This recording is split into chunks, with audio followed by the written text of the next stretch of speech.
I've got a secret, been carrying around, don't need the burden. Hello, and welcome back to Mode of Cosmic Therapy. Mode of Cosmic Therapy. What in the world is mode? Masters of divine essence. That's what we are. We have just simply forgotten our heritage.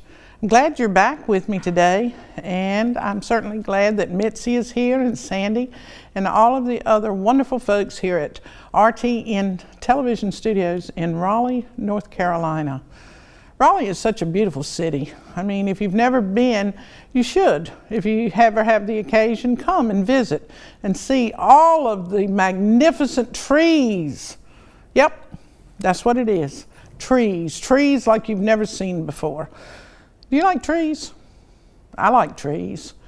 Of course you like trees. Trees are what sustain us, along with the sun and their intimate relationship that they share. Isn't that something that we are afforded the opportunity to be part of that magnanimous relationship between the sun and the stars and the oceans and the trees? Trees. Wonder what trees going to have to do with today's particular show. I never know. Did I tell you that? Yep. It's nothing scripted, nothing planned. It's all off the cuff. Whatever comes up, comes out. And sometimes I use more than numerology to break down words, but a lot of the times I use numerology. It's an ancient esoteric science to break down, split open, just demolish words that we think we know what it means. Take, for example, tree. You know, when you hear the word tree, automatically you assign it to that's an artificial one. I don't think you can see it, but it's on the set here. But you assign the word tree to some flowering production that has roots and a trunk and leaves and sometimes flowers or fruit. And yes, it stands for that. That's what we use it. We use it as a symbol to refer to that. But how in the world, you tell me, how in the world can TREE,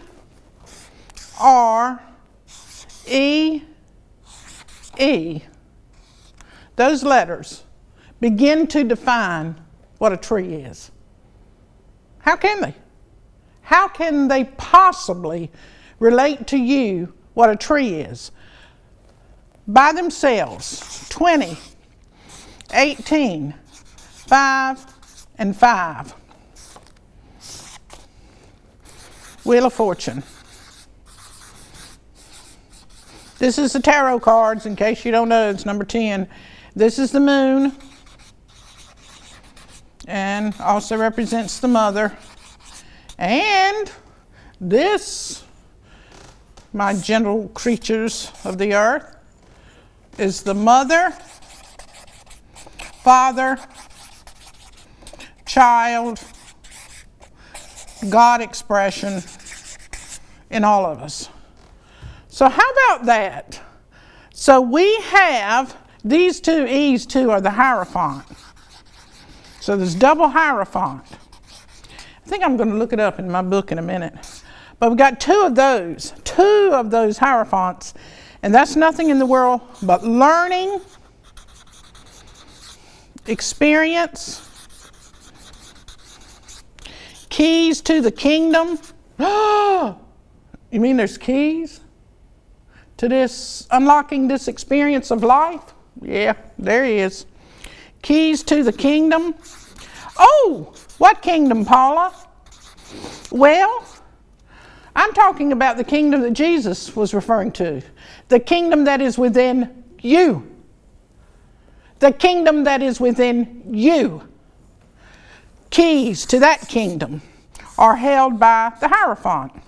He has been, referred to as the Pope, But immediately when I say Pope, you think of that guy in Rome. I'm not talking about that at all. I'm talking about, let's see what I'm talking about. I'm talking about 11 and 14. Woo! I'm talking about 25, Mitzi. The key to the kingdom, one of the first keys, is to release those pin-up ideas that you have. That's one of the keys. One of the keys to the kingdom is release. So a tree is the embodiment of the Father, Mother, Child, God. So if I had a tree here, well, that's a small tree. Let me do that. This is a small tree, and I can embrace this tree. But I can't hold it too tightly, and I can't hold it too long. And I can't hold it too close, really. I'm just doing this for effect.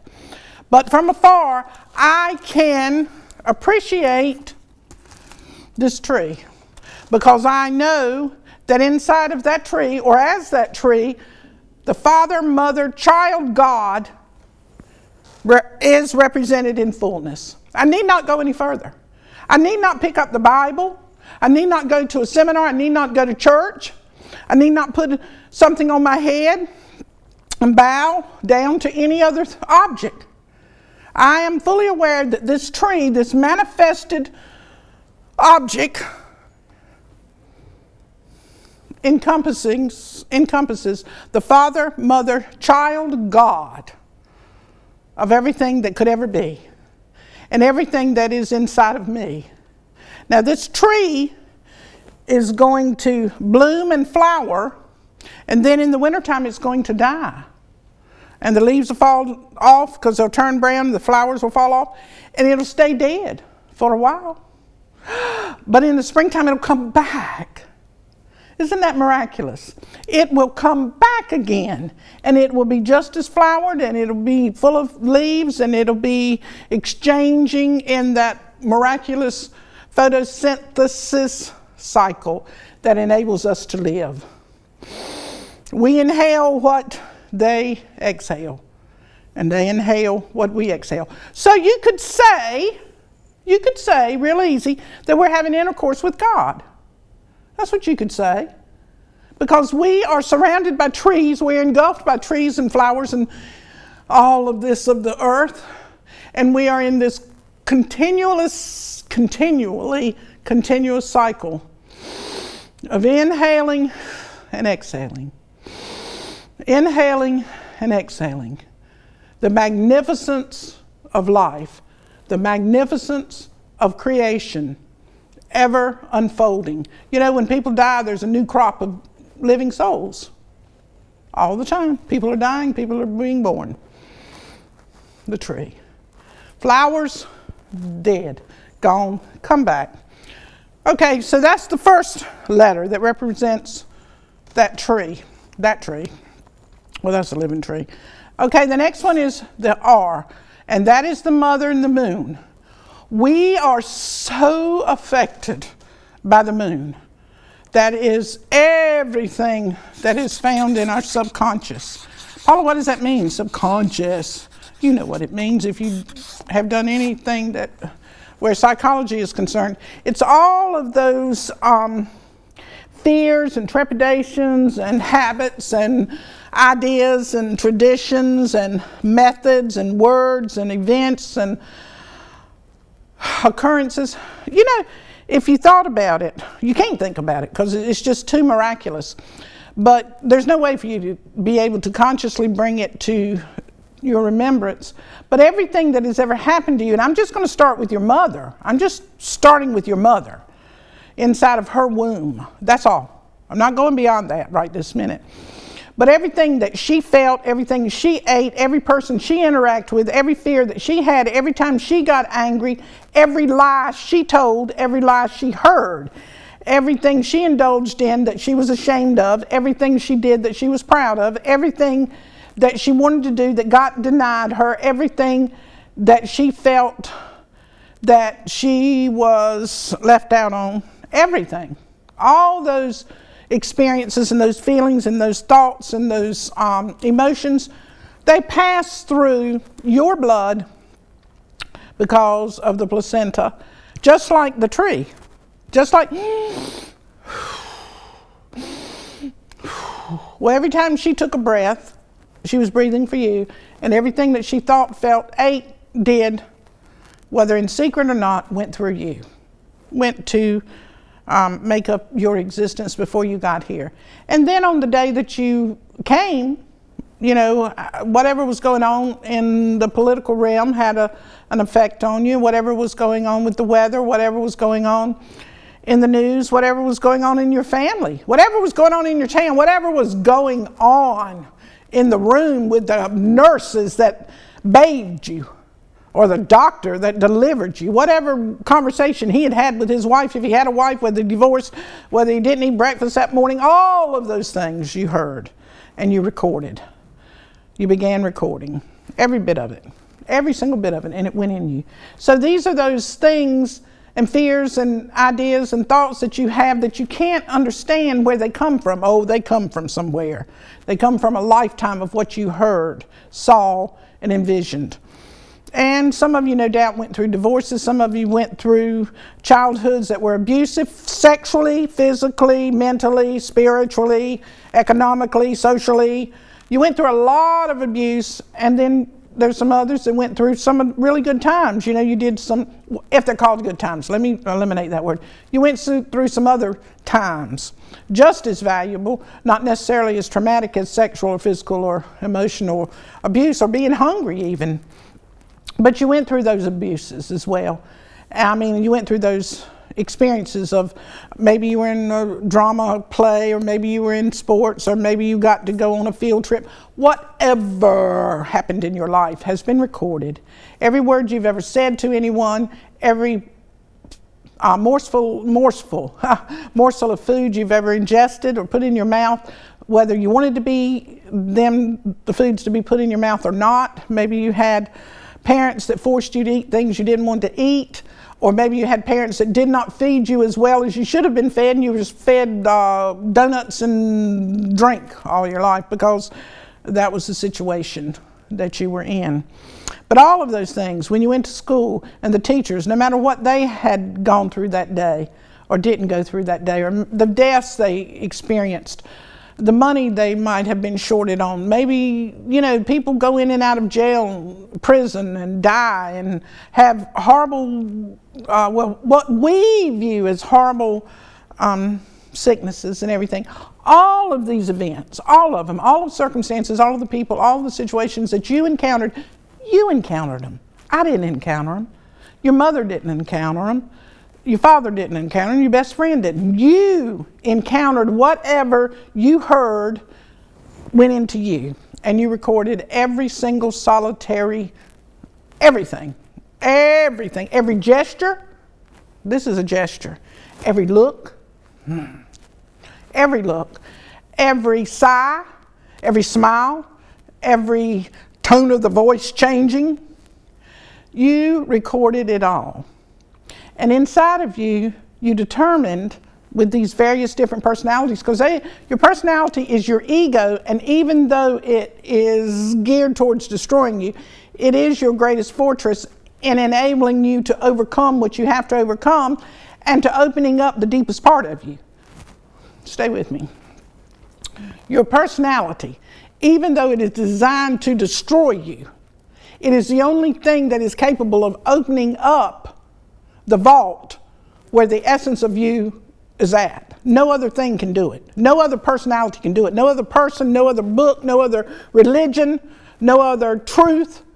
Your personality and the events that you've gone through that has formed that personality, and it has meandered its way through, is the only force capable of ripping open that vault where the essence of you resides, and where every bit of your delegated purpose remains hidden. You know, with the keys, you got to have some keys to unlock that vault. That's right, you got to do a little work. First of all, you've got to acknowledge that essence is in you, that you are interested in getting to know it. That would be getting to know yourself. That would mean you're going to stop lying. You're going to stop cheating. You're going to stop with all of those fabricated stories that you hold within your mind as being valuable. And they're no longer valuable. They don't change, my God. How often has the tree bloomed since you've been born? You know, these things, it's changed. It's leftover. It's gone. It's gone. It's gone. It's gone. You can't bring it back. It's gone. You're going to have a new crop. It's like trying to step in the river, the same water twice. I see water before me right now in my mind. It's just flowing, flowing, flowing. And if we go and I kick off my shoe and put my foot in it, that's that water. But that water's done gone. I don't even have to take out my foot and try to put my foot in there again and say I'm not going to put it in the same water, because while my foot was in the water moved on. And so did your life. So if you're trying to take something that has always worked before and try to make it work now, it's not going to work. That's what I'm getting at. That's what I'm getting at. You are new. You are new every single day that you open up your eyes. And your personality has, because it has heard and done and seen so much, it is almost a complete exaggeration of confusion that you don't know what you want. You don't know who you are. You don't know what you feel. You know what your mother feels. You know what your brother feels. You know what your husband feels, your boyfriend, your blah, blah, blah, blah, blah. You know what all they feel, or you think you do, but you really don't, but you think you do. You like to think of yourself because you got an idea that you're such a wonderful person that you know all these things. But you don't know who you are. You don't know what you want. You don't know. But I'm telling you that there's keys to the kingdom that you can easily access and unlock that vault and let that light so shine. Yeah, you can do it. And you really want to do it. And everything in this life will never satisfy you, or you're already complete. But let me say the sentence just so it'll make sense to you. You're already complete. But there's nothing else that's going to complete you. Not money, sex, career, education, what is the rest of it? Relationship, whatever. Anything that's in this world, none of it